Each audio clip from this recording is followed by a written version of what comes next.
Corona virus से पैदा होने वाली सूरत हाल से मईशत और मामूलात ज़िंदगी के बाद अगर सबसे ज़्यादा कोई चीज़ मुतासर हुई है तो वो है तलबा का तालीमी साल। तलबा ऑनलाइन क्लासेस तो ले रहे हैं, लेकिन इन क्लासेस से ना तो तलबा खुद मुतमईन है और ना ही असातिज़ा खुश हैं। मुख्तलिफ इलाकों में प्रॉब्लम यह है कि इंटरनेट का भी मसला है, जबकि इन ऑनलाइन क्लासेस से प्रैक्टिकल्स भी मुमकिन नहीं है। बिल्कुल। अब ये जो मसला है, इस मसले को किस तरह हल किया जा सकता है, ऑनलाइन तालीम में किस तरह से जिद्दत लाई जा सकती है, हुकूमत ऑनलाइन तालीम के निज़ाम को बेहतर बनाने के लिए क्या कर रही है और HEC ऑनलाइन तालीम के हवाले से तलबा की किस तरह मदद कर सकती है, इस हवाले से हम बात करेंगे। हमारे साथ मौजूद हैं साबिक चेयरमैन HEC और पाकिस्तान के मशहूर साइंसदान जनाब डॉक्टर अताउर रहमान साहब। अस्सलाम वालेकुम अताउर रहमान साहब। जी वालेकुम अस्सलाम। अताउर रहमान साहब, पहले तो एक थोड़ा सा ओवरव्यू दे दीजिए कि ये जो पाकिस्तान में ऑनलाइन तालीम का सिलसिला है, ये क्या वाकई इम्प्लीमेंटेबल है, और अगर हम इसको इम्प्लीमेंट कर सकते हैं तो क्या क्या प्रॉब्लम्स आएंगी और कितना पीछे हैं हम? जी शुक्रिया। ऑनलाइन तालीम के अंदर 4 चैलेंजेस होते हैं। सबसे पहला है बैंडविड्थ, यानी कि इंटरनेट एक्सेस, और यकीनन ये कुछ इलाकों में मसला है जहाँ पे बैंडविड्थ नहीं है और उसमें आप कुछ नहीं कर सकते सिवाय इसके कि जिन जिन जगहों पे इंटरनेट नहीं है वहाँ पे कोशिश करें कि ministry of IT and telecom जो है वो पूरे मुल्क में इंटरनेट फैलाए। जब मैं मिनिस्टर था IT और टेलीकॉम का, तो हमने 20 शहरों से बढ़ा के उसको 2000 शहरों और गाँव में फैलाया था सन 2000 से 2002 में। तो इस पे हमें जोर देना चाहिए। दूसरा जो मसला है वो है कि जो आपके पास कंटेंट्स है, उस सिलसिले में मैं अभी बात करूंगा बहुत कि कंटेंट्स क्या हैं और कहां से मुहैया किए जा सकते हैं, जो मटेरियल्स हैं। तीसरा जो मसला है वो है मेंटरिंग। कोई अगर पढ़ रहा है कोई चीज़ ऑनलाइन, अगर इंटरनेट नहीं बल्कि इंटरनेट जो मटेरियल्स है उनसे पढ़ रहा है, तो वो फिर सवालात पूछना चाहता है, उसके दिमाग में सवाल उभरते हैं, तो किससे बात करे? तो हमें चाहिए कि हम मेंटरिंग ग्रुप्स बनाएं और वो मेंटरिंग ग्रुप्स जो हैं वो हर सब्जेक्ट के अंदर हों, और HEC इसमें एक बहुत अहम किरदार अदा कर सकता है कि physics, mathematics, biology, social sciences हर एक के ग्रुप्स होने चाहिए और स्टूडेंट्स जो हैं वो ईमेल के ज़रिए सवालात पूछ सकें। और चौथा है असेसमेंट, कि जो वो कर रहे हैं किस हद तक वो कामयाब हुए हैं सीखने में, तो एक इम्तिहान का निज़ाम भी होना चाहिए, टेस्ट का निज़ाम होना चाहिए। 4 चैलेंजेस हैं।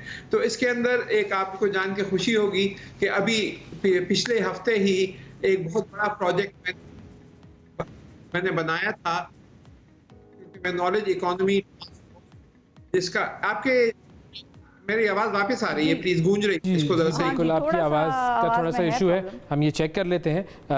लेकिन जो 4 आपने एरियाज़ बताए वो बड़े इंपॉर्टेंट है, क्योंकि वाकई हम लोग इन्हीं 4 एरियाज़, जब भी कोई ऑनलाइन कोर्स किया जाता है तो इन 4 एरियाज़ की ज़रूरत पड़ती है और फिर इशूज़ भी इन्हीं 4 एरियाज़ के हवाले से आते हैं। जी जी जी सर। अब मेरे ख्याल से ठीक हो गया है, आवाज़ गूंज नहीं रही, मैं कंटिन्यू करता हूँ। तो मैं इसमें 3-4 अहम पेशरफ्त हुई हैं।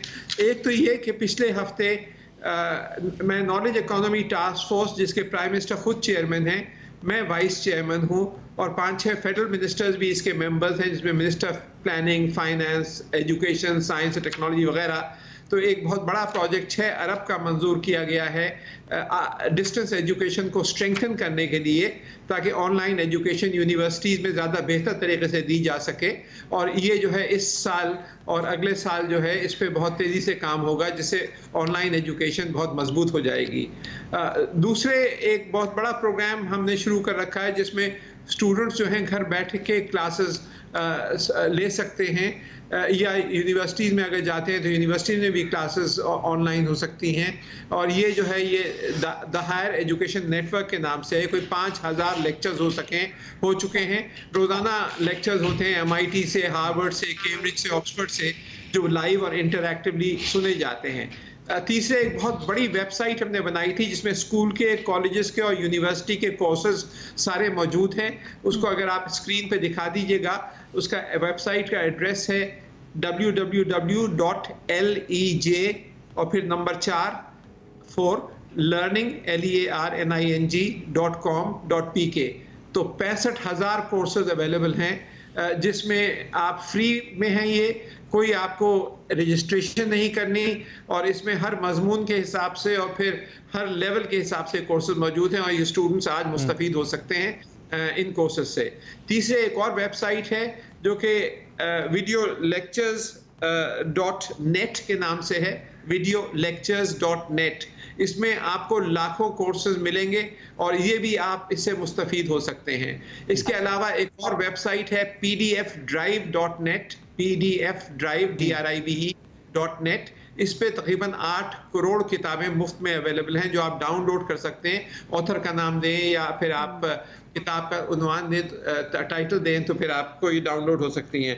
तो ये बहुत बड़े ज़ख़ीरे अवेलेबल हैं। यानी कि रिसोर्सेज हमारे पास अवेलेबल हैं, लेकिन जब रिसोर्सेज की यूटिलाइजेशन की बात आती है तो वो तो स्टूडेंट्स जो है या जो भी तालीम हासिल करना चाहे वो खुद ऑनलाइन जाए, इंटरनेट को इस्तेमाल करे और ये रिसोर्सेज देखकर अपनी तालीम को बढ़ा सकता है। लेकिन जब बात आती है यूनिवर्सिटीज़ और कॉलेजेस खुद जी उनके जो इनरोल्ड स्टूडेंट्स हैं वो किस तरीके से ये तालीम हासिल कर सकते हैं, अपनी ही यूनिवर्सिटीज़ क्या उनकी केपेबल हैं या नहीं है, तो इस हवाले से स्टूडेंट्स बड़े एतराज़ात कर रहे हैं। आजकल जो ऑनलाइन तालीम का सिलसिला यूनिवर्सिटीज़ ने शुरू किया हुआ है, उस हवाले से हम थोड़ी बात कर लेते हैं कि एक तो स्टूडेंट्स ये कहते हैं कि जी जिस तरीके से स्कूलों की फ़ीस के लिए ये ऑर्डर दिया गया है हुकूमत की तरफ से कि 20% उनकी फ़ीस कम की जाए, तो इसी तरीके से यूनिवर्सिटीज़ के लिए भी ये होना चाहिए, क्योंकि हम फिजिकली तो नहीं जा रहे हैं यूनिवर्सिटी और यूनिवर्सिटी के बहुत सारे सोर्सेज हम इस्तेमाल नहीं कर रहे, बिल्कुल, और एक्सपेंसेस यूनिवर्सिटीज़ के बहुत कम आ रहे हैं। तो ये फ़ीस कम करने का मुतालबा ये किस हद तक जायज़ है और किस हद तक इम्प्लीमेंटेबल है?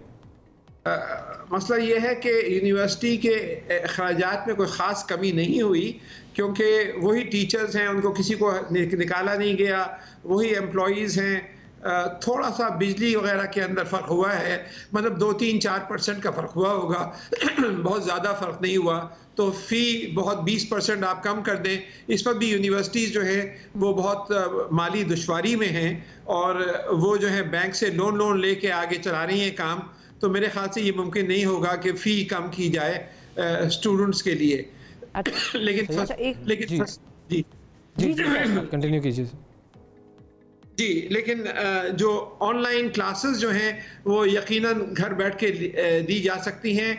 असातिज़ा जो हैं वो यूनिवर्सिटी से लेक्चर्स दें और स्टूडेंट्स इंटरैक्टिवली घर बैठ के घर पे बैठ के कर रहे हैं थोड़ा बहुत, लेकिन ये है कि उधर उनको ये भी प्रॉब्लम है कि वो कहते हैं हम दूर दराज के इलाकों से आए हुए थे, मतलब बड़ी बड़े शहरों में आकर यूनिवर्सिटीज़ में हमने दाखिले लिए हुए थे। अब वो जब वापस अपने अपने घरों में अपने अपने इलाकों में चले गए हैं तो उनके पास वही बैंडविड्थ का मसला है। अब उनका एक एतराज़ ये भी है कि वो कहते हैं कि जब इंटरनेट नहीं है हमारे पास और हम क्लासेज अटेंड नहीं कर सकते तो फिर हम एग्जाम्स कैसे देंगे, हमसे एग्जाम्स ना लें, वो ये कह रहे हैं। इसमें यह किया जा सकता है कि उनके लिए उनकी जो फीस है स्टूडेंट्स की उसमें रियायत दी जाए और उस रियायत के अगेंस्ट वो यूएसबीज़ जो हैं वो ख़रीद लें, जो इंटरनेट यूएसबीज़ होती हैं, ताकि उनको इंटरनेट एक्सेस घर से हो जाए। उसमें 1000-1200 रुपये खर्च होते हैं, लेकिन फिर उनको इंटरनेट मिल सकता है यूएसबी के ज़रिए। तो दैट इज़ वन सोल्यूशन। कुछ इलाके तो ऐसे हैं कि जहाँ पर वो बैंडविड्थ या वो सर्विस अवेलेबल ही नहीं है। अब जैसे बहुत सारे कबायली इलाके हमारे हैं या ऐसी जगह हैं जहाँ पर बिल्कुल बहुत सारे इलाके ऐसे हैं जहाँ पर इंटरनेट की सर्विस ही इतनी अच्छी अवेलेबल नहीं है, तो वो डिवाइसेस लेने से तो फ़र्क नहीं पड़ेगा। जी बिल्कुल, आप सही फरमा रहे हैं। और वहाँ के लिए हमें एक्सेप्शन करना पड़ेगा। जो उन इलाकों में हैं जहाँ इंटरनेट एक्सेस नहीं है, उनके लिए HEC को चाहिए कि एक स्पेशल कंसेशन और स्पेशल प्रोग्राम दिलवाएं, ताकि वो या तो जब हालात नॉर्मल हो जाएं, जब वो क्लासेस लेके इम्तिहान दे सकें, तो एक स्पेशल कंसिडरेशन उनके लिए यूनिवर्सिटीज़ को HEC को करनी चाहिए। ठीक है। अच्छा सर, ये भी बताइए कि ये तो प्राइवेट यूनिवर्सिटीज़ का तो मामला है, गवर्नमेंट यूनिवर्सिटीज़ हमारी जो हैं गवर्नमेंट सेक्टर की, क्या वो इस काबिल हैं कि वो ऑनलाइन तालीम अपने स्टूडेंट्स को मुख्तलिफ जो मैकेनिज़म्स हैं उनके ज़रिए दे सकें? जी मुमकिन तो है, लेकिन मसला वही है, अगर बैंडविड्थ नहीं है, इंटरनेट नहीं है, तो वो कुछ खास काम नहीं कर सकते। इंटरनेट होना तो लाजमी है।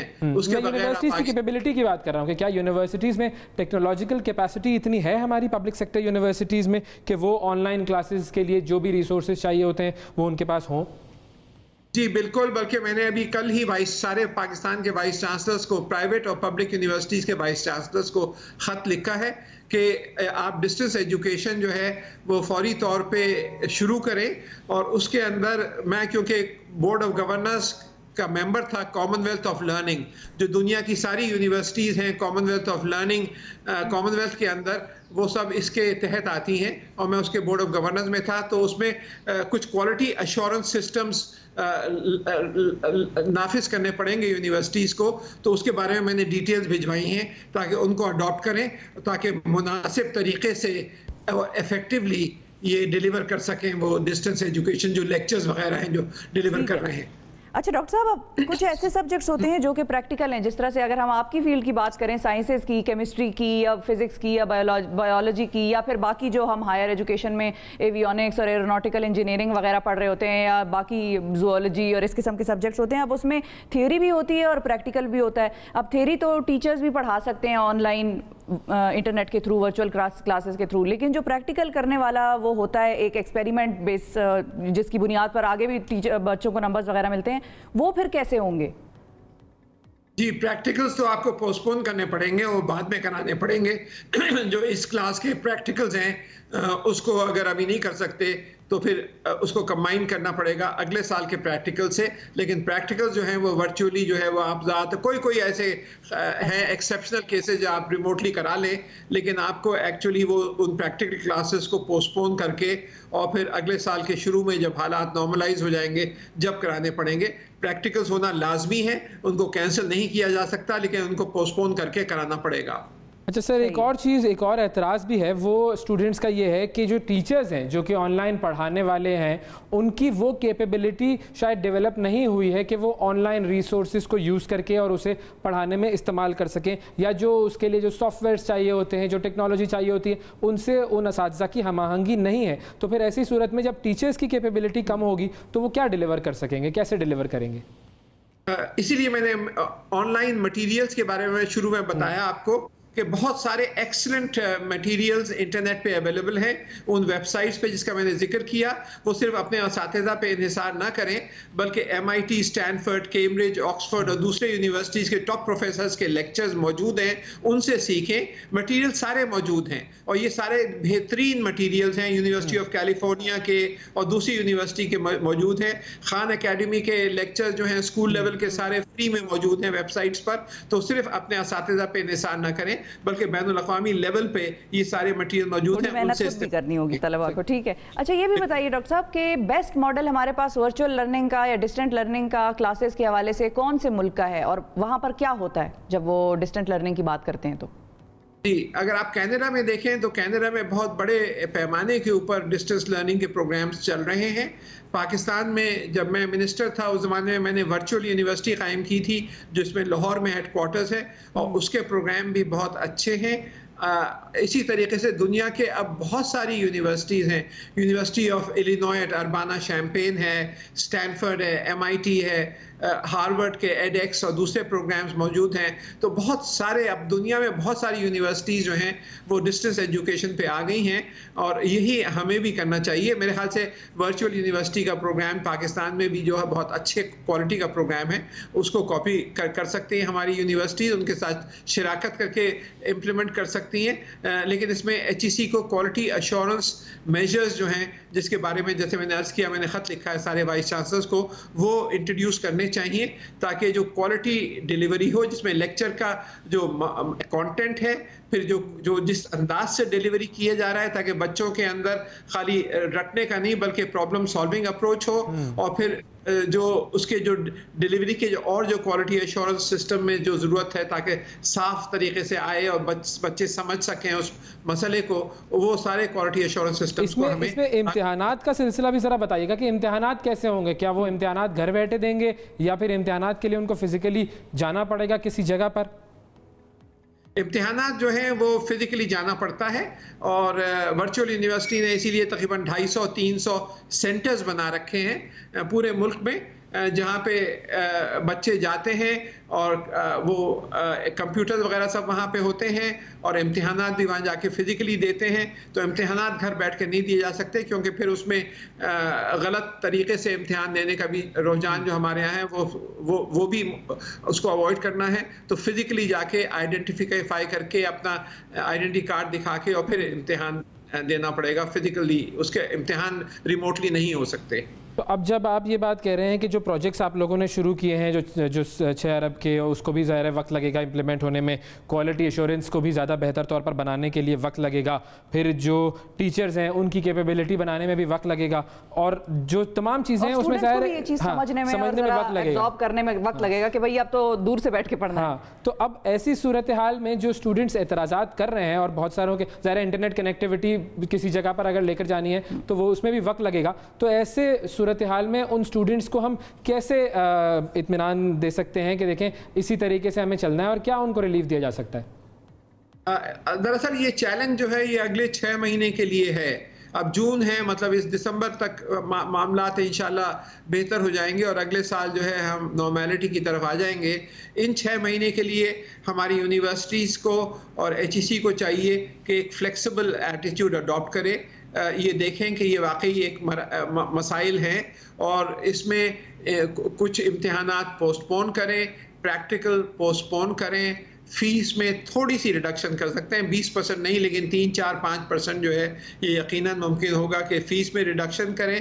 तो एक फ्लेक्सिबल एटीट्यूड देखकर, और ख़ास तौर पे जो ऐसे स्टूडेंट्स हैं जो रिमोट इलाकों, जो दूर दराज इलाकों में जहाँ इंटरनेट ही नहीं है, वहाँ के लिए हमें ख़ास पैकेजेस बनाने होंगे ताकि उनके लिए वो सफ़र ना करें। तो और यही दुनिया भर में हो रहा है इस वक्त, ये पाकिस्तान अकेला नहीं है, चाहे वो हिंदुस्तान हो, चाहे वो अमेरिका हो, चाहे यूरोप में, सब जगह यूनिवर्सिटीज़ बंद हैं। कैम्ब्रिज यूनिवर्सिटी ने अनाउंस कर दिया है कि पूरा 1 साल जो है अब ये कैम्ब्रिज वो ऑनलाइन क्लासेस ही होंगी, फिजिकल क्लासेस नहीं होंगी। तो ये मरहला पूरी दुनिया में, ये मसला जो है ये पूरी दुनिया में इस वक्त आया हुआ है और हमें इसको टैकल करना है और अगले 6 महीने के लिए ख़ास तौर पे एक फ्लेक्सिबल एटीट्यूड हमें लाना पड़ेगा। तो डॉक्टर साहब, फिर 6 महीने के बाद आप कोरोना पर काबू पाता हुआ देख रहे हैं दुनिया को भी, और अगर पाकिस्तान की स्पेसिफिकली हम बात करें तो पाकिस्तान को भी? कोरोना तो अब आपके साथ जिंदगी भर का साथ है, ये हमेशा रहेगा, जैसे फ्लू अब आपके साथ हमेशा रहेगा, लेकिन इसकी वैक्सीन्स डेवलप हो जाएंगी जो लगा सकते हैं और इसके खिलाफ अद्वियात आ जाएंगी।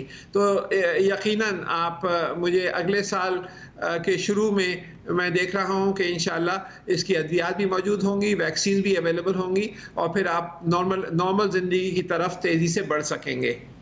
बहुत शुक्रिया अदा करेंगे डॉक्टर अताउर रहमान साहब आपका। डॉक्टर साहब मौजूद थे और ज़ाहिर है जो ऑनलाइन एजुकेशन है उसके हवाले से मसाइल बहुत ज़्यादा हैं और हमें कैपेबिलिटी डेवलप करने की ज़रूरत है। और जब तक वो डेवलप नहीं होती कैपेबिलिटी तो स्टूडेंट्स को भी और असातिज़ा को भी, इदारों को भी टेंशन रहेगी, इदारों में भी, स्टूडेंट्स में भी। लेकिन जहाँ पर कमी हो सकती है अगर फीस की तो वो भी कर दें। मतलब जाहिर है, देखें आपके पास स्टूडेंट्स पूरे पाकिस्तान से आते हैं, कुछ लोग वेल ऑफ होते हैं, कुछ लोग अफोर्ड कर सकते हैं, कुछ लोग इतने अच्छे आसानी से अफोर्ड नहीं कर सकते। मिसाल के तौर पर स्पोर्ट्स वीक चार्जेस होते थे हमारे यूनिवर्सिटी में, अब जब स्पोर्ट्स वीक भी नहीं हो रहा तो उसके चार्जेस आप ना लें। बिल्कुल सही, बहुत से ऐसे और बड़े चार्जेस हैं, सर चार्जेस होते हैं और मुख्तलिफ चीजें, लाइब्रेरी की फीस है या कंप्यूटर्स की लैब्स की मुख्तलिफ चार्जेस हैं वगैरह वगैरह, वो सारी चीज़ें कम की जा सकती हैं। और फिर सबसे इंपॉर्टेंट चीज़ जो हुकूमत के करने का काम है वो ये है कि एक तो प्रोजेक्ट्स बताए डॉक्टर साहब ने कि ये तमाम प्रोजेक्ट शुरू किए हैं, अच्छी बात है, लेकिन इंटरनेट अवेलेबिलिटी ये पूरे पाकिस्तान में चप्पे चप्पे में, एक एक गाँव में, एक एक घर में इंटरनेट, अच्छी स्पीड की इंटरनेट मौजूद होना चाहिए। ये अगर इस हुकूमत ने कर दिया तो फिर आप देखें कि हम जिस तरीके से नॉलेज इकोनॉमी की बात करते हैं, फिर नॉलेज डेमोक्रेसी की बात करते हैं, तो ये तमाम मामला जो हैं वो आगे बढ़ेंगे सिर्फ और सिर्फ इंटरनेट की अवेलेबिलिटी की। तो ये याद रखना है कि हमने पाड़ा चिनार के पहाड़ों से लेके सिंध तक जो है इंटरनेट की अवेलेबिलिटी को मुमकिन बनाना है।